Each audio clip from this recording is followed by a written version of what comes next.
Ridha Allah subhanahu wa ta'ala adalah salah satu dari sifat. Nabi SAW mengatakan, laisa lil mu'min ayyudhilla nafsahu. Mukmin itu jangan sampai menghinakan diri. Sejarah hamba yang Allah sebutkan dalam Al-Quran, di antara tujuan besarnya adalah agar menjadi pelajaran.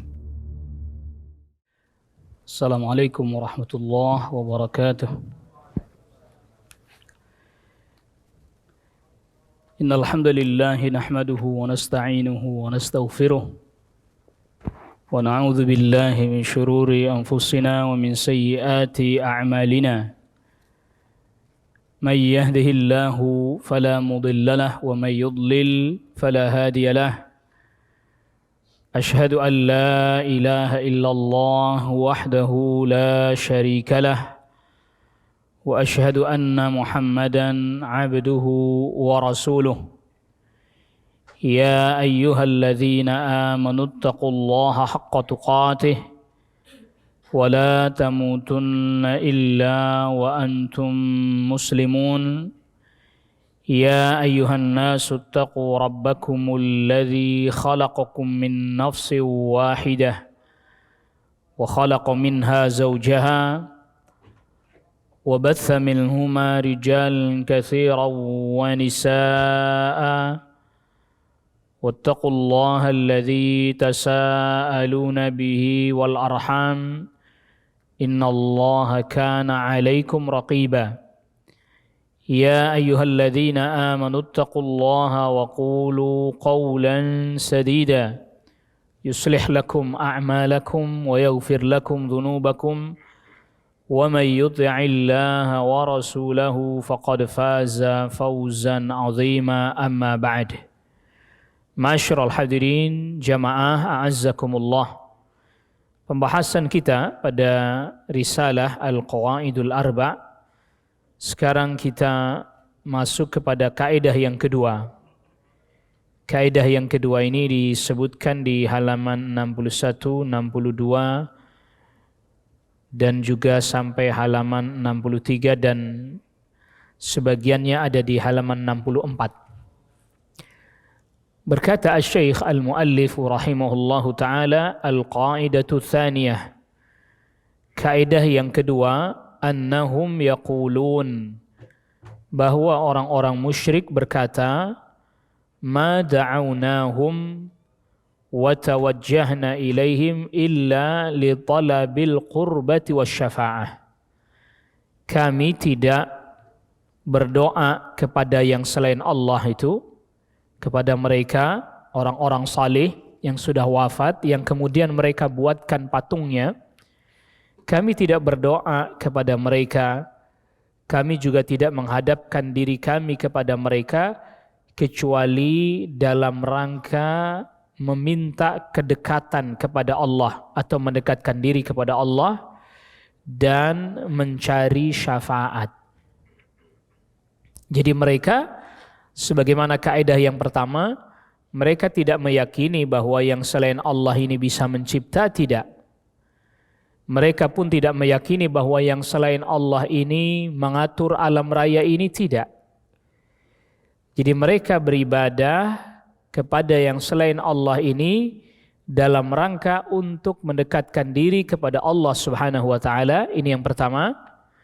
Yang kedua, agar supaya nanti di akhirat yang selain Allah ini, yaitu orang-orang salih yang sudah wafat yang dibuatkan patung berhalanya ini, nanti memberikan syafaat kepada mereka di sisi Allah Subhanahu wa taala. Untuk permasalahan yang pertama, yaitu beribadah kepada selain Allah dalam rangka mendekatkan diri kepada Allah Subhanahu wa taala, dalilnya yaitu firman Allah Subhanahu wa taala yang ada di dalam surat Az-Zumar pada ayat yang ketiga. Allah Subhanahu wa taala berfirman, "Walladzina ittakhadhu min dunihi awliya ma na'buduhum illa liyuqarribuna ilallahi zulfa innallaha yahkumu bainahum fima hum fihi yakhtalifun innallaha la yahdi man huwa kadzibun kaffar." Orang-orang yang menjadikan selain Allah Subhanahu wa taala sebagai pelindung bagi mereka, mereka berkata, kami tidak menyembah mereka, melainkan agar supaya bisa mendekatkan diri kami kepada Allah dengan sedekat-dekatnya.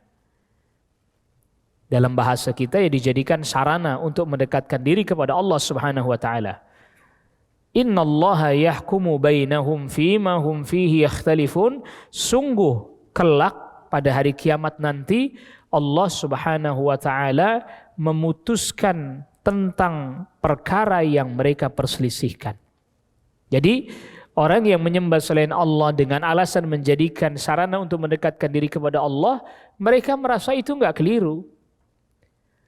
Mereka mengira itu tidak salah. Mereka mengira itu sah-sah saja. Maka kemudian lanjutan ayatnya tadi, innallaha yahkumu bainahum fima hum fihi yakhtalifun.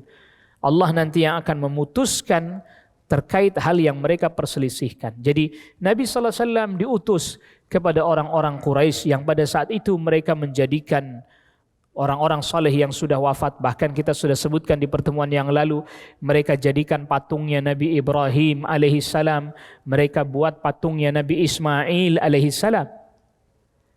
Jelas mereka enggak menyembah patung itu karena fisiknya, karena bendanya, batunya, bukan karena itu. Tetapi karena itu dianggap sebagai perwujudan dari orang saleh yang nantinya mereka berharap dengan orang saleh itu mereka bisa dekat kepada Allah Subhanahu wa taala dengan sedekat-dekatnya. Dan mereka mengira itu betul, benar, enggak masalah. Itu boleh, itu bukan kesyirikan. Masa begini aja kesyirikan? Itu mengapa kemudian mereka menentang dakwanya Rasulullah sallallahu alaihi wasallam, orang-orang Quraisy. Masa begini aja enggak boleh? Dan ini kan sudah terjadi lama. Bukan hanya setahun 2 tahun, sudah berlangsung lama, sudah orang tua kami, nenek moyang kami sudah melakukan hal ini. Masa begini aja nggak boleh? Kan niat kami kepada Allah juga. Perhatikan itu tadi di ujung ayatnya. Sesungguhnya Allah akan memberikan keputusan hukum di antara mereka dalam hal yang mereka perselisihkan. Ini kan berselisih nih. Nabi sallallahu alaihi wasallam dengan kaumnya, orang-orang Quraisy pada saat itu berselisih. Nanti Nabi sallallahu alaihi wasallam hijrah ke Madinah, berselisih lagi dengan orang Yahudi. Lalu kemudian sempat ada nanti rombongan dari Najran, salah satu wilayah Yaman. Orang-orang Nasara Najran datang ke Madinah. Dengan Nabi sallallahu alaihi wasallam berselisih lagi. Mereka berselisih. Artinya berselisih di sini, Nabi sallallahu alaihi wasallam berusaha mengembalikan kemurnian millah Ibrahim, sedangkan mereka tetap ingin bertahan dalam keadaan yang mereka sudah kerjakan selama ini, yaitu beribadah kepada Allah melalui perantara orang saleh yang mereka buatkan patungnya. Alasannya kami mendekatkan diri kepada Allah, niat kami kepada Allah juga kok, kami enggak nyembah si fulannya.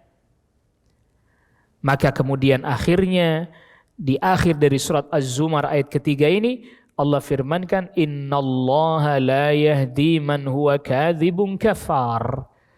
Sesungguhnya Allah Subhanahu wa taala tidak akan memberikan hidayah, petunjuk kepada orang yang dusta. Berarti ketika mereka mengatakan kami hanya jadikan sarana, ini enggak apa-apa, itu kedustaan, Pak.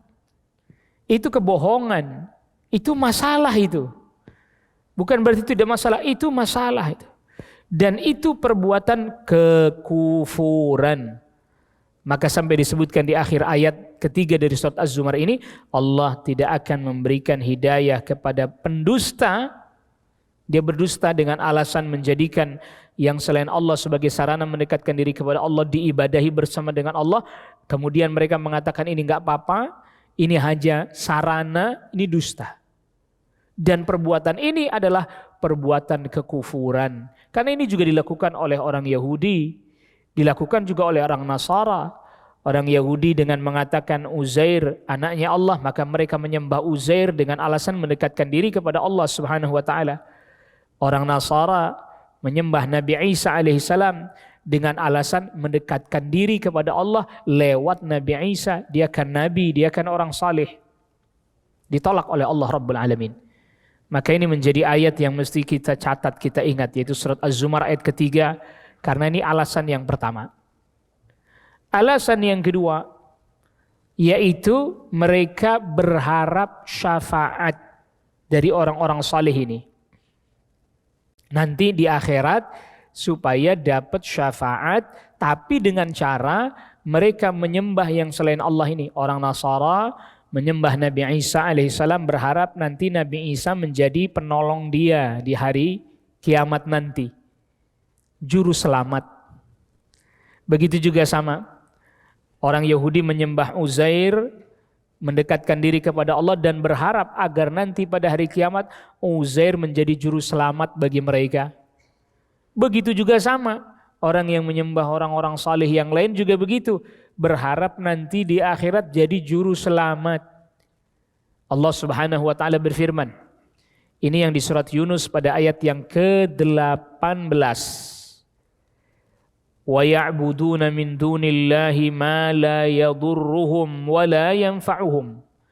Dan mereka beribadah kepada selain Allah yang pastinya yang selain Allah ini tidak bisa mendatangkan madarat kepada mereka. Yang selain Allah ini nggak bisa mendatangkan manfaat juga kepada mereka. Jadi manusia orang saleh hidup aja, nggak usah wafat ini.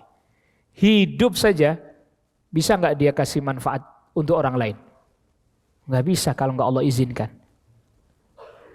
Hidup, jangankan mati.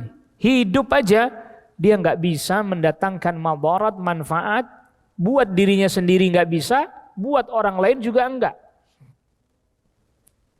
Jangankan sendirian, makhluk berkumpul, berhimpun semuanya, bergabung semuanya untuk mendatangkan sedikit manfaat kepada orang lain dalam urusan dunia, nggak bisa kalau nggak Allah izinkan.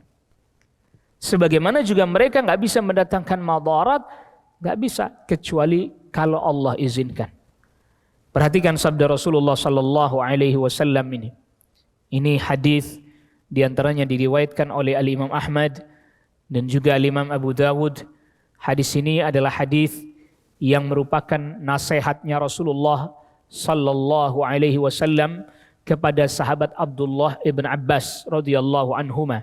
Wa'lam annal ummata law ijtama'u ala an yadurruka bi syai'in la yadurruka illa bi syai'in qad kataballahu 'alaik walau ijtama'u ala an yanfa'uka bi syai'in lam yanfa'uka illa bi syai'in qad kataballahu laka jaffat as-suhuf wa rufi'al qalam. Ketahuilah, kalau seandainya umat ini berkumpul, manusia, jin, bahkan kalau perlu malaikat sekalipun, mereka semua berkumpul untuk bisa mendatangkan madarat sedikit aja bagimu, mereka tidak akan bisa mendatangkan madarat sedikit pun untukmu kecuali hanya sebatas apa yang telah Allah tetapkan atas dirimu. Begitu juga sebaliknya, kalau seandainya mereka berkumpul bersatu padu, saling bahu-membahu, tolong-menolong, manusia, jin, malaikat kalau perlu, mereka semua bersatu padu, tolong-menolong, hendak mendatangkan manfaat bagimu sedikit saja, maka tidak akan pernah mereka bisa mendatangkan sedikit pun manfaat bagimu kecuali apa yang telah Allah tetapkan untukmu. Lembaran-lembaran di Lauhil Mahfuz telah kering, catatan pena telah diangkat. Ini kita ingin menjelaskan terlebih dahulu makna yang di awal mula dari ayat ke-18 dari surat Yunus. Wa ya'buduna min dunillahi ma la yadurruhum wa la yanfa'uhum. Mereka beribadah kepada selain Allah. Di sini kan ada sebagian orang ma la yadurruhum yang tidak bisa, ma-nya biasanya digunakan untuk ghairul aqil, yang tidak berakal. Tetapi di sini ma-nya bermakna umum. Aqil au ghair aqil. Baik yang berakal ataupun yang tidak berakal.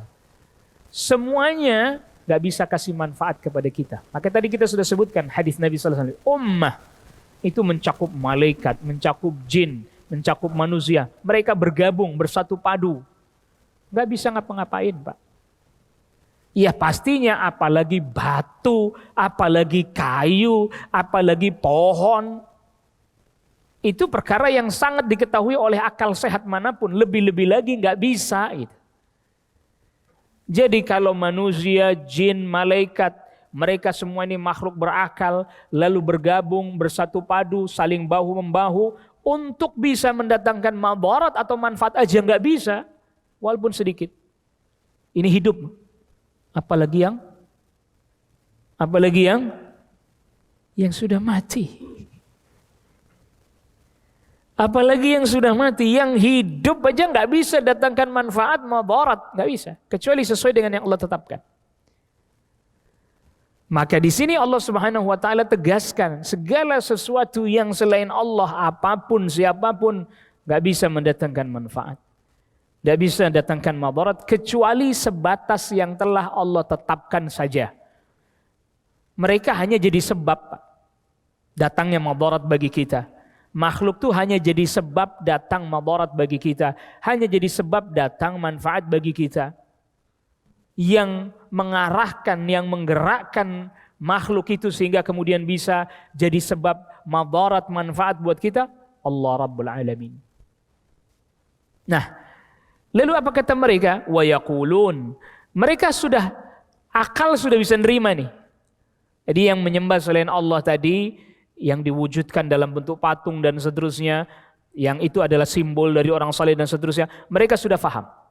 Mereka sudah mengerti. Bahwa itu nggak bisa datangkan manfaat madarat, mereka ngerti. Karena mereka, kaidah pertama, kembali kepada kaidah pertama.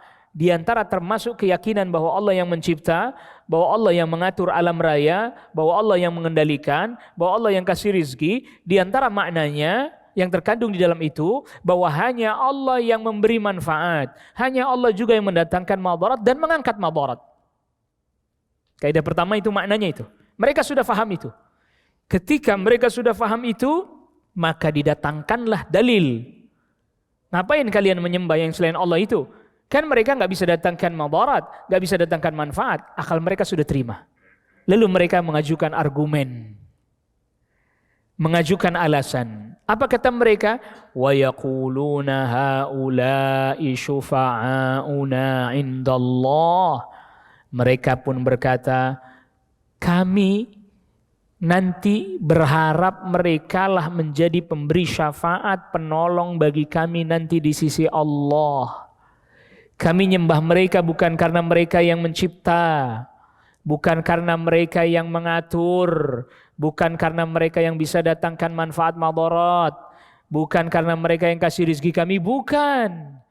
Kami menyembah mereka nanti mudah-mudahan di akhirat mereka menjadi pemberi syafaat bagi kami, penolong kami, penyelamat kami. Bahasanya orang zaman sekarang, kita ini kan orang ya biasa-biasa aja lah, banyak dosanya, banyak salahnya. Tapi mereka ini kan orang-orang saleh. Dengan begitu siapa tahu kita kebawa, keseret sama mereka. Masa iya nggak keseret? Bahasanya orang di masa sekarang begitu. Ternyata dulu udah ada ini. Dan bahkan sampai ada sebagian kisah-kisah, cerita-cerita yang dibuat-buat. Ya ini banyak ini beredar di media sosial hari ini. Cerita dibuat-buat. Seperti contohnya ada yang mengisahkan, menceritakan, ditanya di dalam kubur. Ini katanya pengikutnya Syekh Abdul Qadir Al-Jilani. Ditanya dalam kubur, man rabbuka? Saya pengikutnya Syekh Abdul Qadir. Wa madinuka? Saya pengikutnya Syekh Abdul Qadir. Siapa nabimu? Wa man nabiyuka? Saya pengikutnya Syekh Abdul Qadir. Ini malaikat, menurut versi cerita orang itu, malaikat lapor kepada Allah, ya Allah ini gimana ini? Ada orang kok ditanya man rabbuka, jawabannya pengikutnya Syekh Abdul Qadir. Ditanya agamanya apa? Pengikutnya Syekh Abdul Qadir. Ditanya nabinya siapa, jawabannya sama pengikutnya Syekh Abdul Qadir. Lalu kemudian Syekh Abdul Qadir datang. Lalu kemudian kata Allah Rabbul Alamin, ini dia pemimpinnya, ya sudah kamu lepasin aja. Nggak usah ditanya tuh orang. Itu kan bagian dari makna haula'i syufa'auna indallah ini Pak. Dan cerita itu tadi, akhirnya Allah perkenankan pengikutnya Syekh Abdul Qadir itu tidak ditanya oleh malaikat yang bertanya di kubur atau di barzah Munkar dan Nakir. Pertanyaan kita, itu cerita itu hadis riwayat siapa Pak? Kok bisa-bisanya misinya Munkar Nakir gagal? Ini kan bahaya ini. Jadi mereka merasa bahwa ini benar-benar pemberi syafaat kepada kami. Sampai urusan tadi di kubur aja kami selamat tuh. Berdasarkan cerita orang itu. Nggak ditanya. Allahu Akbar ini. Apa segitu hebatnya? Syekh Abdul Qadir tentu berlepas diri dari hal ini. Cuman orang di belakang aja cerita-cerita seperti ini. Sampai sebegitu hebatnya, sampai urusan barzah itu sampai bisa intervensi ke sana. Syekh Abdul Qadir, la ilaha illallah. Diyakini itu loh Pak. Diyakini itu, sebagian orang meyakini itu, udah kita mah pokoknya aman, selamat. Gitu. Ini haula'i syufa'auna indallah. Itu makna itu. Makanya yang namanya syafaat itu di dalam penjelasan ayat-ayat Al-Quran ada dua macam. Di sini disebutkan. Ada yang namanya syafaat manfiyah. Syafaat yang diharap dari selain Allah. Kita berharap syafaat itu hanya kepada Allah Pak. Qul lillahi syafa'atu jami'a. Katakan syafaat itu seluruhnya milik Allah. Nah ada orang meminta syafaat langsung kepada selain Allah. Gak bakal diterima itu. Pasti ditolaknya itu. Maka dalilnya Allah Subhanahu wa taala firmankan, ya ayyuhalladzina amanu. Ini contohnya, ini di dalam surat Al-Baqarah 254. Di halaman yang ke-63. Ya ayyuhalladzina amanu anfiqu mimma razaqnakum min qabli an ya'tiya yawmun la bay'un fihi wala khullatu wala syafa'ah wal kafiruna humudz zalimun. Wahai orang-orang beriman, berinfaklah di jalan Allah dari sebagian rizki yang telah kami berikan kepada kalian sebelum datang hari yang pada saat itu tidak ada lagi jual beli, enggak ada lagi persahabatan akrab, enggak bisa nolong teman akrab kita. Tidak ada lagi syafaat. Karena semua milik Allah. Wal kafiruna humudz zalimun. Sedangkan orang kafir itu adalah orang-orang yang zalim. Orang zalim nomor satu itu kafir. Karena dia menyekutukan Allah. Orang syirik itu zalim itu. Dan kesyirikan itu bagian dari kekafiran. Ini ayat jelas. Enggak ada Pak. Atau dalam bahasa sederhana kita, nanti di akhirat itu gak ada orang dalam, gak ada pengacara, gak ada teman yang bisa meringankan siksa kita. Gak ada, bahkan Nabi SAW gak bisa. Gak bisa. Kecuali, ini baru ada pengecualian, setelah mendapat izin dari Allah Subhanahu wa ta'ala. Nabi pun gak bisa nolong. Nabi SAW gak bisa nolong Pak, kecuali dapat izin dari Allah. Itu ayatul kursi dalilnya, kita hafal. Man zalladzi yashfa'u indahu illa bi'idni. Gak ada yang bisa memberikan syafaat di sisi Allah kecuali dengan izin Allah. Jadi Nabi SAW artinya Rasulullah SAW pun gak bisa kasih syafaat kepada siapapun kecuali setelah Allah izinkan. Itu maknanya syafaat mutlak milik Allah. Maka Nabi SAW pernah naik ke Bukit Sofa. Lalu kemudian Nabi SAW memanggil paman bibinya, termasuk putrinya. Wa ya Fatimah binta Muhammadin, wahai Fatimah putrinya Muhammad sallallahu alaihi wasallam, salini min mali ma syi'ti. Sekarang kamu mau minta harta dari saya, silahkan minta, saya kasih kalau punya, kalau ada saya kasih. La ughni anki minallahi syai'a, tapi nanti di hadapan Allah saya nggak bisa menolong kamu. Kalau Allah nggak izinkan nggak bisa nolong Nabi sallallahu alaihi wasallam. Putri Rasulullah sallallahu alaihi wasallam Fatimah radhiyallahu anha tidak bisa Rasul tolong kalau Rasul nggak diberi izin oleh Allah Subhanahu wa taala. Allahu akbar. Putrinya beliau aja nggak bisa. Pamannya beliau nggak bisa. Walaupun seperti Abu Thalib sekalipun nggak bisa ditolongin. Artinya dia nggak bisa diangkat dari neraka, nggak bisa. Hanya Allah perkenankan syafaatnya Rasul sampai pada keringanan siksa untuk Abu Thalib, pamannya Nabi. Yaitu api neraka hanya sampai mata kakinya, mendidih otaknya. Hanya sampai di situ saja.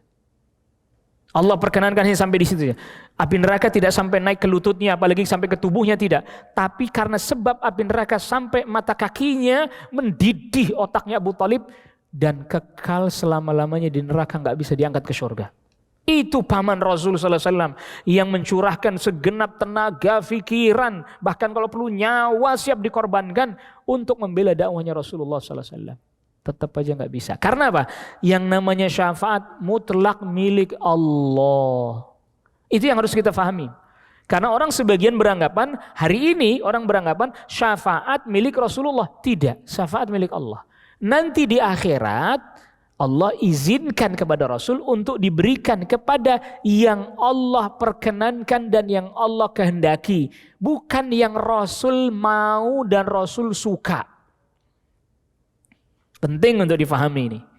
Maka oleh karena itu hari ini sekarang kita belum boleh minta syafaat. Wahai Rasulullah syafaati kami. Belum boleh. Rasul udah dikasih izin belum sekarang?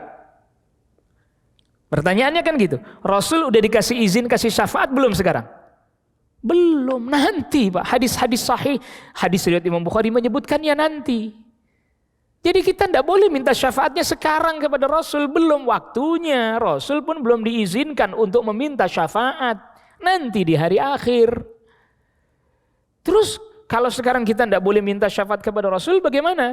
Sekarang kita melakukan amalan agar supaya nanti ketika Rasul diberikan izin oleh Allah memberi syafaat, kita termasuk orang yang diperkenankan oleh Allah dapat syafaat lewat Rasulullah karena terpenuhi syarat-syaratnya. Apa itu syaratnya?